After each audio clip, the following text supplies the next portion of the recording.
रोजमर्रा के इस्तेमाल में आने वाली ग्रोसरी आइटम्स को जीएसटी के दायरे में लाने के बाद से ही सत्तारूढ़ दल बीजेपी घिरी हुई है। एक और इसे लेकर जहां विपक्षी हमलावर हैं, तो वहीं सोशल साइट्स पर आम लोगों की भड़ास भी देखी जा रही है। लोग पूछ रहे हैं कि आम जनता जब पहले ही महंगाई की चक्की में पिसी चली जा रही है, तो फिर ऐसे में चावल, दाल, लस्सी, दही जैसे खाने पीने की चीजों पर जीएसटी क्यों लगाया गया। हालांकि जिन आइटम्स पर जीएसटी लगाया गया है वो ऐसे आइटम्स हैं जो पैकेट में बंद कर बेचे जाते हैं। इस पर सरकार की ओर से जानकारी भी साझा की गई थी, लेकिन इसे लेकर अभी भी लोगों के बीच गफलत का माहौल है। ऐसे में अब खुद वित्त मंत्री निर्मला सीतारमण को सामने आना पड़ा। जीएसटी को लेकर उनकी ओर से बहुत सी बातें स्पष्ट की गयी। इसे लेकर उनकी ओर से एक के बाद एक ताबड़तोड़ 14 ट्वीट्स किए गए, जिसमें उन्होंने साफ किया कि चावल, दाल, सूजी और आटा जैसी चीजें अगर खुली बेची जाएं तो उस पर कोई जीएसटी नहीं लगेगा। उन्होंने साफ किया कि जीएसटी उन्हीं चीजों पर लगेगी जो पैकिंग और लेबलिंग करके दुकानों में बेची जाती है।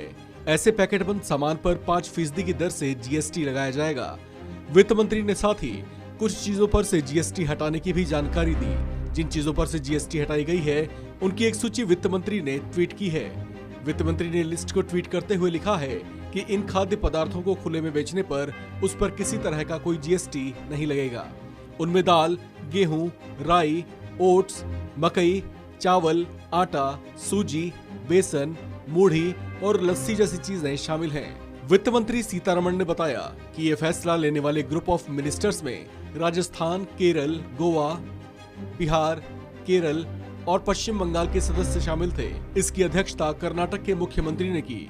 वित्त मंत्री ने अपने ट्वीट में कहा कि बीते दिनों हुई जीएसटी काउंसिल की 47वीं बैठक में दालों, अनाज और आटा पर विशेष परिस्थितियों में जीएसटी लगाने का फैसला लिया गया था, पर इस संबंध में तरह तरह की भ्रांतियां फैल रही थी। इसे दूर करने के लिए इस लिस्ट को शेयर किया जा रहा है। वित्त मंत्री ने कहा कि इसे लेकर आम जनता में कुछ भ्रांतियां थीं, जिन्हें दूर करना जरूरी था। उन्होंने बताया कि खाद्य पदार्थों पर पहले भी टैक्स लगते रहे हैं। ऐसे में ये कहना कि खाद्य पदार्थों पर पहली बार टैक्स लगा है, ये गलत होगा।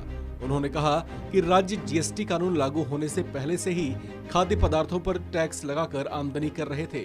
पंजाब का उदाहरण देते हुए उन्होंने कहा कि अकेले पंजाब राज्य ने ही खाद्य पदार्थों पर टैक्स लगाकर 2000 करोड़ रुपए का रेवेन्यू हासिल किया था, जबकि उस दौरान उत्तर प्रदेश ने भी 700 करोड़ का रेवेन्यू जुटाया था। उन्होंने बताया कि जब जीएसटी लागू की गई थी तो ब्रांडेड अनाज, दाल, आटे आदि पर 5% की दर से जीएसटी लगा